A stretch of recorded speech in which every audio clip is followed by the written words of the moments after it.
A very warm good morning to everyone. Welcome to day 7. In the previous class, it means day 6, we already discussed that chapter number 1, introduction. Under that, we already discussed that according to Alfred Marshall, what is the meaning of economics? Who is the father of economics? And what is the meaning of ordinary business of life? Under that, consumer, seller, producer, employee and employer. We already discussed that these all concepts in detail in the previous session. ಆತ್ಮೀಯ ವಿದ್ಯಾರ್ಥಿಗಳೇ, ಎಲ್ಲರಿಗೂ ಮುಂಜಾನೆಯ ಶುಭಾಶಯಗಳು. ಈಗಾಗಲೇ ನಾವು day 6ರಲ್ಲಿ ಕಲಿತಿರುವ ಹಾಗೆ ಪೀಠಿಕೆ 1 ಅಂದರೆ ಅಧ್ಯಾಯ 1 ಪೀಠಿಕೆಯಲ್ಲಿ ಈಗಾಗಲೇ ಅರ್ಥಶಾಸ್ತ್ರ ಅಂತಂದರೆ ಏನು ಮತ್ತು ಆಲ್ಫ್ರೆಡ್ ಮಾರ್ಷಲ್ ಅವರ ಪ್ರಕಾರ ಅರ್ಥಶಾಸ್ತ್ರ ಅಂದರೆ ಏನು ಮತ್ತು ಅರ್ಥಶಾಸ್ತ್ರದ ಪಿತಾಮಹ ಯಾರು, ಅದರ ಜೊತೆಗೆ ಅನುಭೋಗಿ ಅಂತಂದರೆ ಯಾರು, ಉತ್ಪಾದಕ, ಮಾರಾಟಗಾರ, ಸೇವಾದಾತ ಮತ್ತು ಸೇವಾಧಾರಿ, ಈ ರೀತಿಯಾಗಿ ಅನೇಕ ಪರಿಕಲ್ಪನೆಗಳ ಬಗ್ಗೆ ಈಗಾಗಲೇ ನಾವು ಅಧ್ಯಯನ ಮಾಡಿದ್ದೇವೆ. ಇವತ್ತಿನ ತರಗತಿಯಲ್ಲಿ today's class we have to discuss one more very important concept, that is economic activities. Which activities are considered as a economic activities? ಯಾವ ಒಂದು ಚಟುವಟಿಕೆಗಳನ್ನು ನಾವು ಆರ್ಥಿಕ ಚಟುವಟಿಕೆಗಳಂತ ಕರಿತಾ ಇದ್ದೀವಿ. ಯಾಕಂದರೆ ಆರ್ಥಿಕತೆಯಲ್ಲಿರುವಂತಹ ಎಲ್ಲ ಚಟುವಟಿಕೆಗಳನ್ನು ಆರ್ಥಿಕ ಚಟುವಟಿಕೆ ಅಂತ ಕರೀಲಿಕ್ಕಾಗೋದಿಲ್ಲ. Every day we have the many activities, but all those activities are not considered as a economic activities. The particular activities are considered as a economic activities. What is that? Which activities are considered as a economic activities? The economic activities are nothing but gain of monetary or monetary gains. Those activities have the monetary gains in a nature. Monetary is nothing but money. ಯಾವ ಆರ್ಥಿಕ ಚಟುವಟಿಕೆಗಳು ಮನುಷ್ಯನಿಗೆ ಹಣದ ಲಾಭವನ್ನು ಕೊಡ್ತಾ ಇದ್ದಾವೋ ಅಥವಾ ರೂಪಾಯಿಯ ಲಾಭವನ್ನು ಕೊಡ್ತಾ ಇದ್ದಾವೋ ಅಂತಹ ಚಟುವಟಿಕೆಗಳಿಗೆ ಏನಂತ ಕರಿತಾ ಇದ್ದೀವಿ? ಆರ್ಥಿಕ ಚಟುವಟಿಕೆಗಳಂತ ಕರಿತಾ ಇದ್ದೀವಿ. For example, economic activities are nothing but those activities are having the monetary gains in a nature, we are considered as a economic activities. For example, economic activities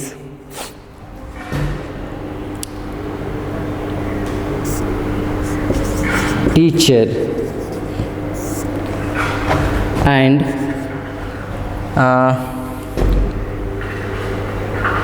beauty parlor, these are considered as economic activities. Why we are consider those activities are economic activities? Because when teachers are providing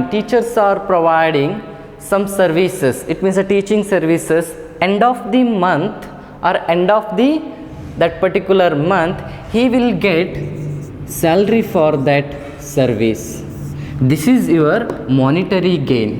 Because of that particular service, this person will get salary or monetary gain. That activity is considered as a economic activities. Even for a beauty parlor, whenever you people are visit beauty parlor, you have to pay some money to that parlor. Is it clear? Or that person, end of the day, end of the week or end of the, because of that service she will get some money. So that's why she is considered as a economic activities. Everyday life, many transactions are going on in a banking also, in a transportation also, in a tea shop also, and general stores also.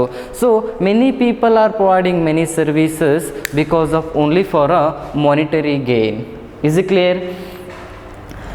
But sometimes some activities look like a monetary gains also, but it's not a considered as a economic activities. For example, most of the time we are visited restaurant and hotels, and because of that food, because of that service, we are giving some money to that person or that owner, hotel owner, that considered as a economic activities. Or somebody work in kitchen as a chef, and they are end of the week or end of the day they will get for their work money. Because of their work they will get money for that work, that is called a monetary gain. But few works are not considered as a monetary work.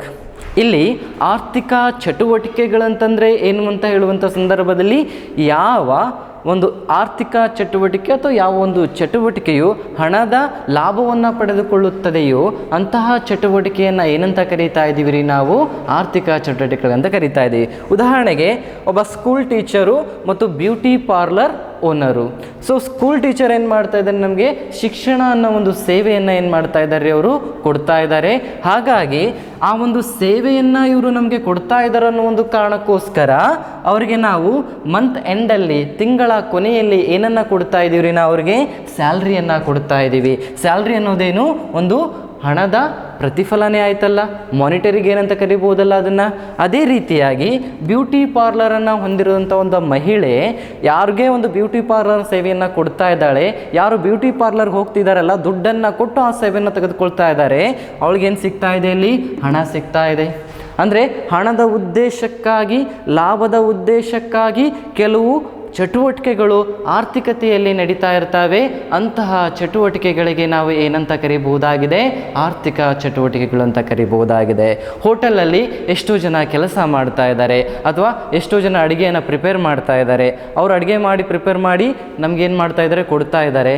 So ಅವನಿಗೆ ಅಲ್ಲಿ ಅಡುಗೆ ಮಾಡುವಂಥ ಕೆಲಸಗಾರನಿಗೆ ಅಥವಾ ಆ ಮಹಿಳೆಗೆ ಅಥವಾ ಆ ಪುರುಷನಿಗೆ ಆ ಒಂದು ದಿನದ ಕೊನೆಯಲ್ಲಾಗಿರ್ಬೋದು, ಆ ವಾರದ ಕೊನೆಯಲ್ಲಾಗಿರ್ಬೋದು, ಅಥವಾ ತಿಂಗಳ ಕೊನೆಯಲ್ಲಾಗಿರ್ಬೋದು, ಏನು ಸಿಗ್ತಾ ಇದೆ, ಹಣ ಸಿಗ್ತಾ ಇದೆ.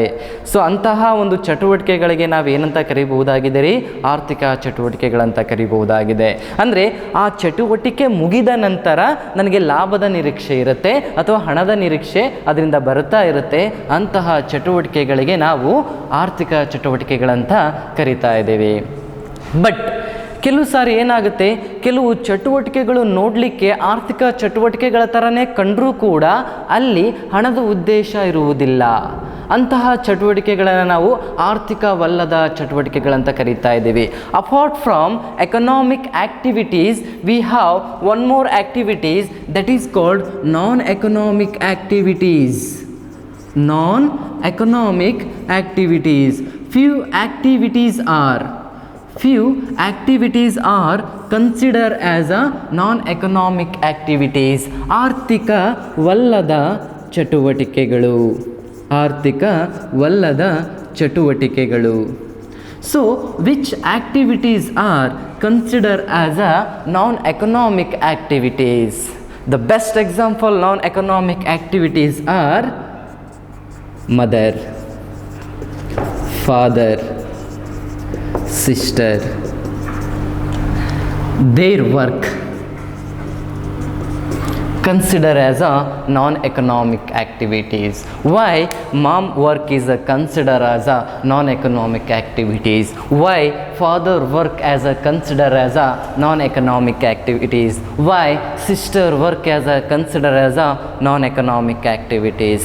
Because these all persons are work for love. Is it clear? These all work is mother or a father or a sister. These people are work for love, affection, morality and welfare. There is no monetary gain for their work. Is it clear? When a mom prepared a well food or a tasty food, if she in any second or any day did she ask any money for you for that particular food or that particular service? Even father work As a father work for you, he did many things.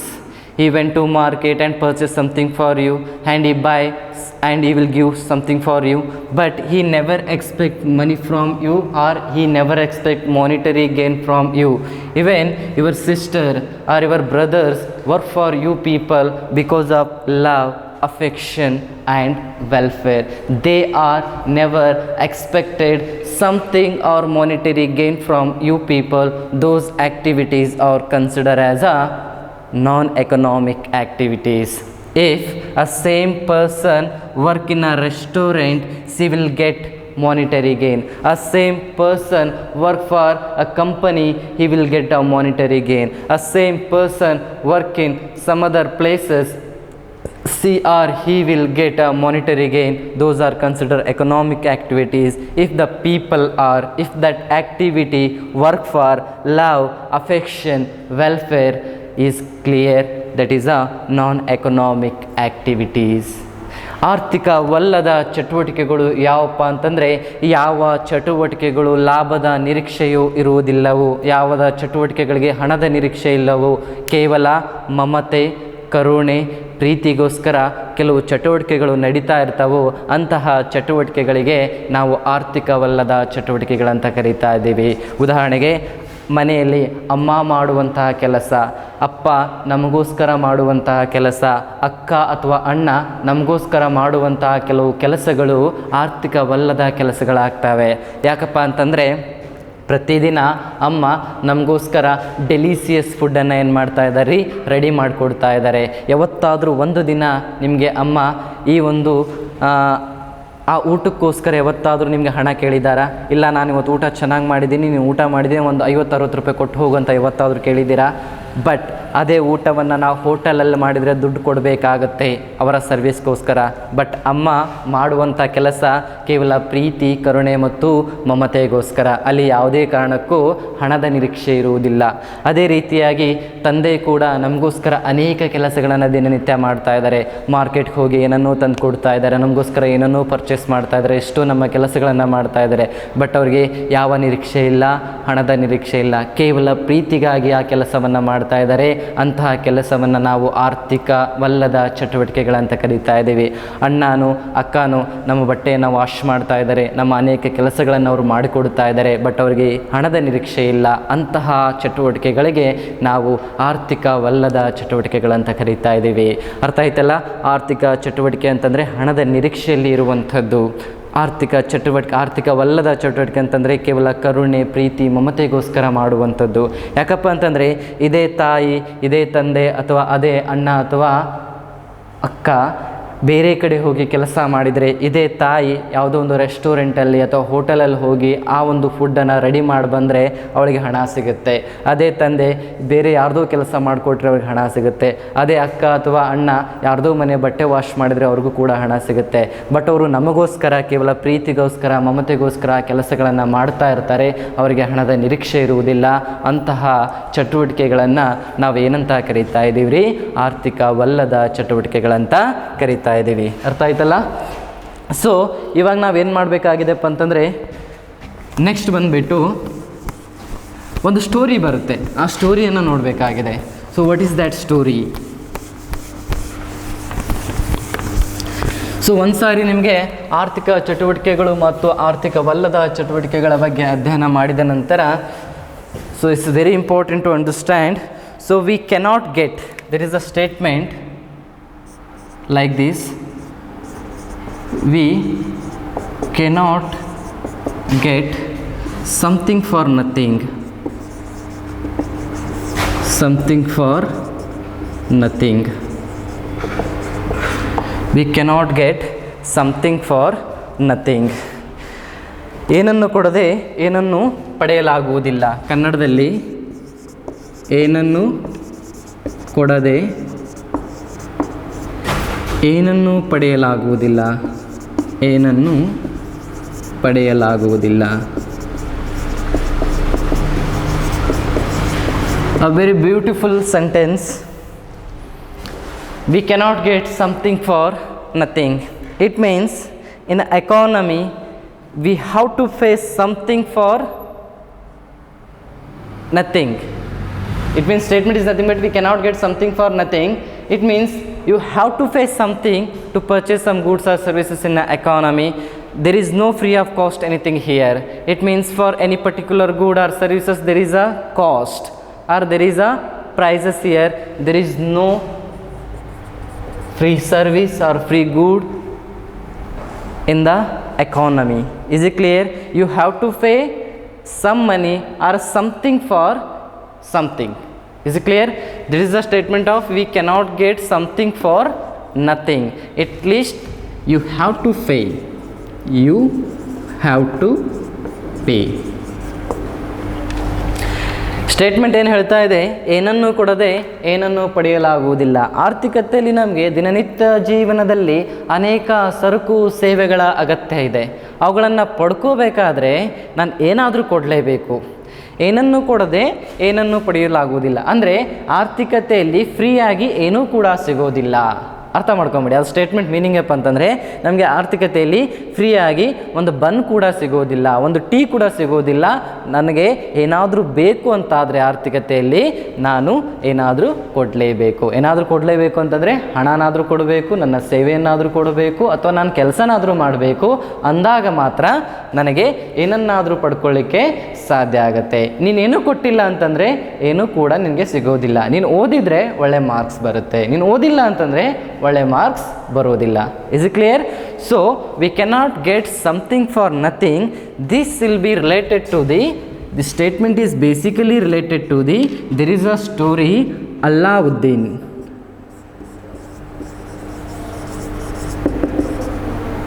Alauddin and his magical lamp.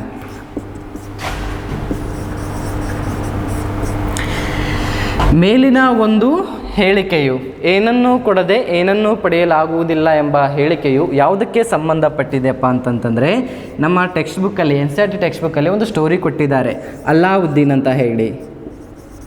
Alauddin ಮತ್ತು ಅವನ magic lamp. ಅವನ magic lamp ಅಂದರೆ lamp ಅಂತಂದರೆ ನೀವೇನಂತ ಕರಿತೀರ? ಅದಕ್ಕೆ ಬತ್ತಿ ಥರ ಇರುತ್ತೆ, ಅಂದರೆ ಬೆಳಕನ್ನು ಕೊಡುವಂಥದ್ದು. ಸೊ ಅದಕ್ಕೆ ನಾವು ಲ್ಯಾಂಪ್ ಅಂತ ಕರಿತಾ ಇದ್ದರೆ, ಮ್ಯಾಜಿಕ್ ಅಂತಂತಂದರೆ ನಾವು ಕೇಳಿದ್ದೆಲ್ಲವೂ ಕೊಡುವಂಥದ್ದಕ್ಕೆ ನಾವು ಮ್ಯಾಜಿಕ್ ಅಂತ ಕರಿತಾ ಇದ್ದೀವಿ. So basically Alauddin and his magic lamp. So already in the maybe for LKG, UKG or in the 3rd standard the story is there, Alauddin and his magical lamp. What is this actually will be the story and how they are connecting to this statement, we cannot get something for nothing.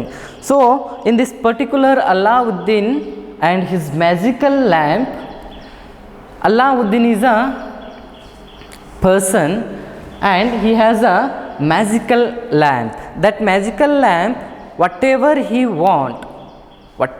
want, just he has to rub that magical lamp, he will get. For example, if he want palace, just he has to rub that lamp, automatically he will get the palace. If he want food, he just want to rub that magical lamp. If he want water, just he want to rub that magical lamp. It means that magical lamp provide him anything and for free of cost. He want palace, he will get. He want food, he will get. He want water, he will get. He will get everything for free of cost. In that particular story, he need not be pay anything for that. Is it clear? But in real economy, it's highly impossible. We don't have magical lamp with us. Whatever we want, we have to pay something because we have scarcity of resources in our economy. We are not as of lucky as a Alauddin, because he is the luckiest person. He will get everything for because of only that magical lamp. Palace also, good wife also, food also, water also, whatever he want, just he want to rub that magical lamp, automatically will get. But we are not that much lucky compared to the Alauddin, because we have scarcity of resources, with that we have unlimited wants. But in Alauddin situation, he has also have the unlimited wants, but those unlimited wants fulfill with that magical lamp. That's why he never face a scarcity of resource problem. But in our reality, we have scarcity of resources and unlimited wants. So that's why we have to pay something for something. Is it clear? So we don't have that magical lamp in our real economic situation. Alauddin ಮತ್ತು ಅವನ magical lamp ಏನನ್ನು ಹೇಳಲಿಕ್ಕೆ ಹೋಗ್ತಾ ಇದೆ, ಈ ಕೊಟೇಶನ್ಗೆ ಯಾಕೆ ಅವರು ಅದನ್ನು ಆ್ಯಡ್ ಮಾಡಿದಾರಪ್ಪ ಅಂತಂದರೆ, ಅವ್ರು ಏನು ಹೇಳ್ತಿದ್ದಾರೆ ಅಂತಂದರೆ, ಒಬ್ಬ ಇದ್ದ, ಅವನ ಹೆಸರೇನು ರೀ, ಅಲ್ಲಾವುದ್ದೀನ್. ಅವನ ಜೊತೆಗೆ ಒಂದು ಲ್ಯಾಂಪ್ ಕೂಡ ಇತ್ತು, ಅಂದರೆ ಅದನ್ನು ಹಿಡ್ಕೊಳ್ಳುವಂಥ ಲ್ಯಾಂಪ್. ಅದಕ್ಕೆ ನೀವು ಬತ್ತಿ ಥರ, ಅಂದರೆ ನೀವು ಹಚ್ತೀರ ಅದನ್ನು, ಅದಕ್ಕೆ ಸೀಮೆ ಎಣ್ಣೆ ಹಾಕಿ ಅದಕ್ಕೆ ನೀವು ಬತ್ತಿಯನ್ನು ಹಚ್ಚಿರ್ತೀರ, ಅದು ನಿಮಗೆ ಬೆಳಕನ್ನು ಕೊಡ್ತಾ ಇರುತ್ತೆ. ಅದಕ್ಕೆ ನಾವು ಮ್ಯಾಜಿಕ್ ಲ್ಯಾಂಪ್ ಅಂತ ಕರಿತಾ ಇದ್ದೀವಿ. ಅದು ಏನಪ್ಪ ಅಂತಂದರೆ, ಅಲ್ಲಾವುದ್ದೀನ್ ಏನನ್ನು ಬಯಸಿದ್ರೂ ಕೂಡ, ಅವನಿಗೆ ಅರಮನೆ ಬೇಕು ಅಂತಂದರೆ ಏನು ಮಾಡಬೇಕಿತ್ತು, ಆ ಮ್ಯಾಜಿಕಲ್ ಲ್ಯಾಂಪನ್ನು ಜಸ್ಟ್ ಹಿಂಗೆ ರಬ್ ಮಾಡಬೇಕಿತ್ತು, ಅಂದರೆ ಅದನ್ನು ಫ್ರೆಶ್ ಮಾಡಬೇಕಿತ್ತು. ಅವನಿಗೆ ಊಟ ಬೇಕು ಅಂದರೆ ಊಟ ಕೊಡ್ತಾ ಇತ್ತು, ಆಹಾರ ಬೇಕು, ಒಂದು ವೇಳೆ ನೀರು ಬೇಕಂದ್ರೆ ನೀರು ಕೊಡ್ತಾ ಇತ್ತು. ಅವನು ಏನೆಲ್ಲ ಬಯಸ್ತಾನೆ, ಹಣ್ಣುಗಳು ಬೇಕಂದರೆ ಹಣ್ಣುಗಳು, ಬೈಕ್ ಬೇಕಂದರೆ ಬೈಕು, ಒಳ್ಳೆಯ ದೊಡ್ಡ ಪ್ಯಾಲೇಸ್ ಬೇಕು ಅಂದರೆ ಪ್ಯಾಲೇಸು, ಅವನಿಗೆ ಏನೆಲ್ಲ ಬೇಕು ಅವು ಎಲ್ಲವನ್ನೂ ಕೂಡ ಜಸ್ಟ್ ಯಾವುದರಿಂದ ಸಿಗ್ತಾ ಇತ್ತು, ಆ ಒಂದು ಮ್ಯಾಜಿಕಲ್ ಲ್ಯಾಂಪನ್ನು ಟಚ್ ಮಾಡಿದರೆ ಸಾಕು, ಅವನಿಗೆ ಅದೆಲ್ಲವೂ ಸಿಗ್ತಾ ಇತ್ತು. ಆದರೆ ನಾವು ಅಲ್ಲಾವುದ್ದೀನಷ್ಟು ಲಕ್ಕಿ ಅಲ್ಲ, ಅದೃಷ್ಟವಂತರು ಅಲ್ವೇ ಇಲ್ಲ. ಯಾಕಂತಂದರೆ ನಮ್ಮ ಪ್ರಸ್ತುತ ಆರ್ಥಿಕತೆಯಲ್ಲಿ ಏನಾಗ್ತಾ ಇದೆ ಅನ್ನೋದನ್ನು ನೀವು ಆಲ್ರೆಡಿ ನೋಡಿದ್ದೀರಾ. ನಮಗೆ ಏನಾದರೂ ಬೇಕು ಅಂತಂತಂದರೆ ನಾನು ಏನಾದರೂ ಕೊಡಲೇಬೇಕು ಇಲ್ಲಿ. ಯಾಕಂತಂದರೆ ಅಲ್ಲಾವುದ್ದೀನ್ ಥರ ನಮ್ಮಲ್ಲಿ ಏನಿಲ್ಲ ರೀ, ಮ್ಯಾಜಿಕಲ್ ಲ್ಯಾಂಪ್ ಇಲ್ಲ. ಬಯಸಿದ್ದೆಲ್ಲವೂ ಸಿಗಲಿಕ್ಕೆ ನಮ್ಮಲ್ಲಿ ಮ್ಯಾಜಿಕಲ್ ಲ್ಯಾಂಪ್ ಇಲ್ಲ. ಯಾಕಂದರೆ ನಮ್ಮಲ್ಲಿರುವಂತಹ ಸರಕುಗಳು ಏನಾಗ್ಬಿಟ್ಟಿದ್ದಾವೆ, ಕೊರತೆಯಲ್ಲಿದ್ದಾವೆ. ಆ ಕೊರತೆಯಲ್ಲಿರುವ ಸರಕುಗಳು ಮತ್ತು ಪರ್ಯಾಯ ಉಪಯೋಗಗಳನ್ನು ಹೊಂದಿದ್ದಾವೆ. ಹಾಗಾಗಿ ನಮಗೆ ಆಯ್ಕೆ ಎಂಬ ಸಮಸ್ಯೆ ಏನಾಗ್ತಾ ಇದೆ, ಹುಟ್ಟಾಗ್ತಾ ಇದೆ. ಅದ್ರ ಜೊತೆಗೆ ಏನಾಗ್ಬಿಟ್ಟಿದೆ, ನಮ್ಮಲ್ಲಿರುವಂಥ ಬಯಕೆಗಳು ಅಪರಿಮಿತವಾಗಿಬಿಟ್ಟಿದ್ದಾವೆ. ಆ ಒಂದು ಬಯಕೆಗಳು ಮತ್ತು ಕೊರತೆಯಲ್ಲಿರೋ ಸಂಪನ್ಮೂಲ ಒಂದನ್ನೊಂದು ಏನಾಗ್ತಾ ಇಲ್ಲ, ಮ್ಯಾಚ್ ಆಗ್ತಿಲ್ಲ. ಒಂದು ವೇಳೆ ನಮ್ಮಲ್ಲೂ ಕೂಡ ಮ್ಯಾಜಿಕಲ್ ಲ್ಯಾಂಪ್ ಇದ್ದಿದ್ರೆ ನಮ್ಮ ಬಯಕೆಗಳು ಎಷ್ಟೇ ಆಗಿದ್ರೂ ಕೂಡ ನಮಗೆ ಆರ್ಥಿಕ ಸಮಸ್ಯೆ ಬರ್ತಾ ಇರಲಿಲ್ಲ. ಯಾಕಂದರೆ ಬಯಸಿದ್ದೆಲ್ಲ ಸಿಕ್ಬಿಡ್ತಾ ಇತ್ತು. ಬಟ್ ಇಲ್ಲೇನಾಗಿದೆ, ನಮಗೆ ನಮ್ಮ ಬಯಕೆಗಳು ಅಧಿಕವಾಗಿದ್ದಾವೆ, ಬಟ್ ಅದನ್ನು ಪೂರೈಸುವಂಥ ಸಂಪನ್ಮೂಲಗಳು ಏನಾಗ್ಬಿಟ್ಟಿದ್ದಾವೆ, ಕೊರತೆಯಲ್ಲಿದ್ದಾವೆ. ಹಾಗಾಗಿ ನಮ್ಗೆ ಏನಾಗ್ತಾ ಇದೆ, ಆರ್ಥಿಕತೆಯಲ್ಲಿ ಸಮಸ್ಯೆ ಹುಟ್ಟಾಗ್ತಾ ಇದೆ.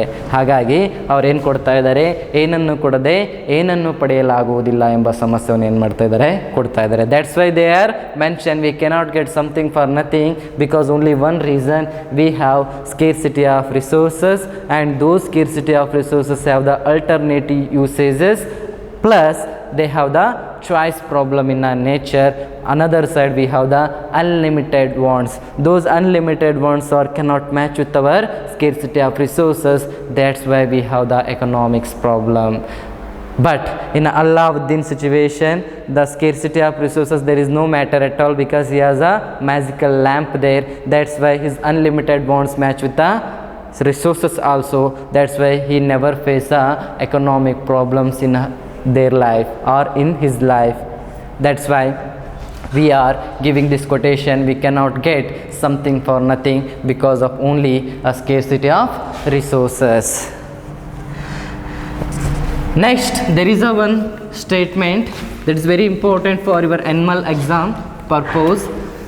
ಇಲ್ಲಿ ಒಂದು ಸೆಂಟೆನ್ಸನ್ನು ಕೊಡ್ತಾರೆ, ಅದು ಎನ್ಯುವಲ್ ಎಕ್ಸಾಮ್ಗೂ ಮತ್ತು ನಿಮ್ಮ ಸಿ ಎ ಎಕ್ಸಾಮ್ ಪರ್ಪೋಸನ್ನು ನೋಡ್ತಾ ಹೋದಾಗ ತುಂಬ ಮಹತ್ತರವಾದ ಪಡ್ಕೊಳ್ಳುತ್ತೆ. So first one is a scarcity of resources. Scarcity of resources.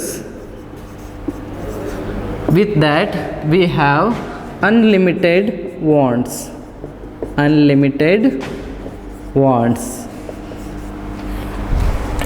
ಕೊರತೆಯಲ್ಲಿರುವ ಸಂಪನ್ಮೂಲಗಳು, ಕೊರತೆಯಲ್ಲಿರುವ ಸಂಪನ್ಮೂಲಗಳು,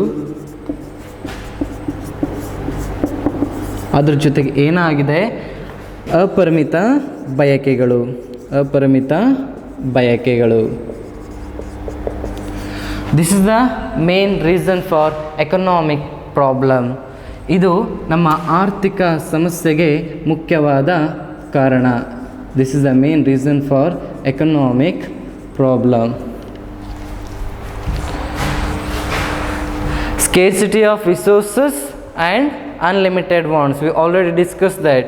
Whatever in a nature we have the scarcity of resources, but our wants are unlimited.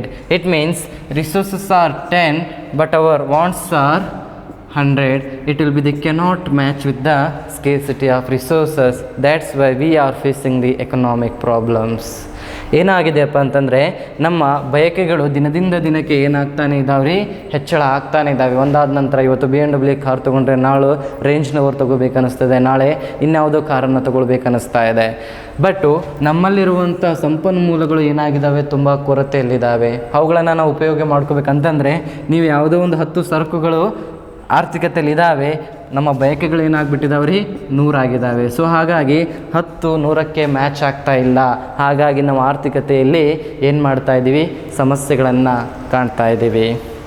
And final ಆಗಿ ಒಂದು ಕೊಟೇಶನ್ ಬರುತ್ತೆ, scarcity of resources. Scarcity of resources root of all economic problems. All economic problems. Scarcity of resources a root of all economic problems. ಕೊರತೆಯಲ್ಲಿರೋ ಸಂಪನ್ಮೂಲಗಳು ಆರ್ಥಿಕತೆಯ ಎಲ್ಲ ಸಮಸ್ಯೆಗಳಿಗೆ ಕಾರಣ.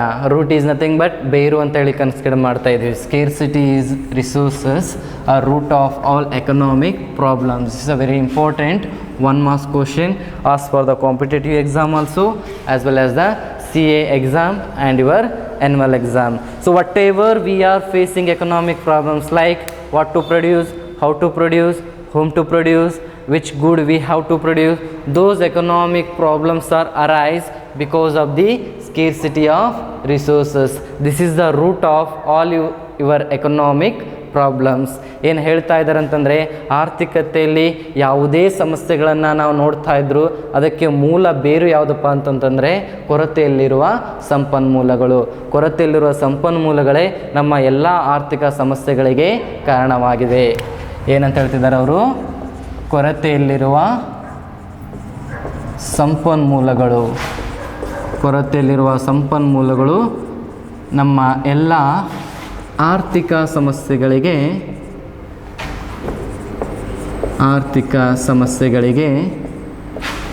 ಕಾರಣ ಅಥವಾ ಮೂಲ ಬೇರು ಅಂತ ಹೇಳಿ ನಾವೇನು ಮಾಡ್ಬೋದು ರೀ, ಕರಿಬಹುದಾಗಿದೆ. ಅಂದರೆ ಆರ್ಥಿಕತೆಯಲ್ಲಿ ಏನನ್ನು ಉತ್ಪಾದಿಸಬೇಕು, ಹೇಗೆ ಉತ್ಪಾದಿಸಬೇಕು, ಯಾರಿಗಾಗಿ ಉತ್ಪಾದಿಸಬೇಕು, ಈ ರೀತಿಯ ಯಾವುದೇ ಒಂದು ಸಮಸ್ಯೆ ಕೂಡ ಉದ್ಭವ ಆಗ್ತಾ ಇದೆ ಅಂತಂದರೆ ಅದಕ್ಕೆ ಒಂದೇ ಒಂದು ಕಾರಣ ಯಾವುದಾಗುತ್ತೆ ಅಂತಂದರೆ ಕೊರತೆಯಲ್ಲಿರುವ ಸಂಪನ್ಮೂಲಗಳು. ನಿಮಗೆ CA ಎಕ್ಸಾಮ್ಗಾಗಿರ್ಬೋದು ಅಥವಾ ಆ್ಯನ್ಯುವಲ್ ಎಕ್ಸಾಮ್ಗಾಗಿರ್ಬೋದು ಈ ಕ್ವಶನ್ ಹೆಂಗೆ ಕೇಳ್ತಾರೆ ಅಂತಂದರೆ, how they will ask the question, scarcity of resources is a root of dash. Option economic problem, all economic problem, GDP problem, income problem, poverty problem. The answer will be the all economic problem. Is it clear? ಸೊ ಕೊರತೆಯಲ್ಲಿರೋ ಸಂಪನ್ಮೂಲಗಳು dash ಸಮಸ್ಯೆಗಳನ್ನು ಹುಟ್ಟುಹಾಕುತ್ತವೆ. ಎಲ್ಲ ಆರ್ಥಿಕ ಸಮಸ್ಯೆಗಳನ್ನು ಏನು ಮಾಡುತ್ತೆ, ಇದು ಹುಟ್ಟಾಗುತ್ತೆ. So in the tomorrow classes we have to discuss production, consumption and distribution. ನಾಳೆಯ ತರಗತಿಯಲ್ಲಿ ಉತ್ಪಾದನೆ ಅಂದ್ರೇನು, ಅನುಭೋಗ ಅಂದ್ರೇನು ಮತ್ತು ವಿತರಣೆ ಅಂದ್ರೇನು, ಒಂದಕ್ಕೊಂದು ಸಂಬಂಧ ಏನಾಗುತ್ತೆ, ಕನ್ಸಂಪ್ಷನ್ ಆಗೋ ಮುಂಚೆ ಏನಾಗುತ್ತೆ ನಮ್ಮಲ್ಲಿ, ಮತ್ತು ಅದು distribution, how can we distribute with the various community. So and with that what is the meaning of statistic. Till now we are discussing what is the meaning of economics and problems of economics. ಇಲ್ಲಿವರೆಗೂ ನಾವೇನು ಮಾಡಿದ್ವಿ, ಅರ್ಥಶಾಸ್ತ್ರ ಅಂತಂದರೆ ಏನು ಮತ್ತು ಅರ್ಥಶಾಸ್ತ್ರಕ್ಕೆ ಸಂಬಂಧಪಟ್ಟ ಹಾಗೆ ಕೆಲವು ಸಮಸ್ಯೆಗಳಂದ್ರೇನು. Tomorrow classes we have discuss what is meaning of statistic and how it will be useful to understand the economics. ನಾಳಿನ ತರಗತಿಯಲ್ಲಿ ಸಂಖ್ಯಾಶಾಸ್ತ್ರ ಅಂತಂದರೆ ಏನು ಮತ್ತು ಸಂಖ್ಯಾಶಾಸ್ತ್ರ ಅರ್ಥಶಾಸ್ತ್ರವನ್ನು ಅಧ್ಯಯನ ಮಾಡಲಿಕ್ಕೆ ಯಾವ ರೀತಿಯಾಗಿ ನಮಗೆ ಸಹಾಯ ಮಾಡುತ್ತೆ ಅನ್ನೋದನ್ನು ನಾವೇನು ಮಾಡೋಣ, ನಾಳೆಯ ತರಗತಿಯಲ್ಲಿ ಅಧ್ಯಯನ ಮಾಡೋಣ. ಧನ್ಯವಾದಗಳು.